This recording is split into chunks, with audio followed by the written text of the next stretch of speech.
சர்வதேச பங்குச் சந்தைகளில் ஏற்பட்டு வரும் தொடர் வீழ்ச்சி காரணமாக இந்த வார தொடக்கத்திலேயே சரிவுடன் தொடங்கிய தங்கத்தின் விலை இன்றும் அதிரடியாக குறைந்துள்ளது.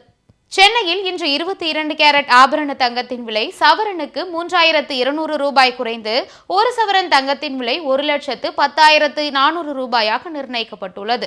ஒரு கிராமுக்கு 400 ரூபாய் குறைந்து ஒரு கிராம் தங்கத்தின் விலையானது 13,800 ரூபாயாக நிர்ணயிக்கப்பட்டுள்ளது. தங்கத்தின் விலையை தொடர்ந்து வெள்ளியின் விலையும் இன்று சற்றே குறைந்துள்ளது. சென்னையில் சில்லறை வர்த்தகத்தில் வெள்ளியின் விலை கிராமுக்கு 10 ரூபாய் குறைந்து ஒரு கிராம் வெள்ளி 260 ரூபாய்க்கும் கிலோவுக்கு 10,000 ரூபாய் குறைந்து ஒரு கிலோ வெள்ளி 2,60,000 ரூபாய்க்கும் விற்பனையாகி வருகிறது. சமீப காலங்களாக நாளுக்கு நாள் ஏற்ற இறக்கத்தை சந்தித்து வந்த தங்கத்தின் விலையானது இன்று ஒரே நாளில் சவரனுக்கு 3,200 ரூபாய் குறைந்துள்ளது இல்லத்தரசிகளுக்கு மகிழ்ச்சியை அளித்துள்ளது.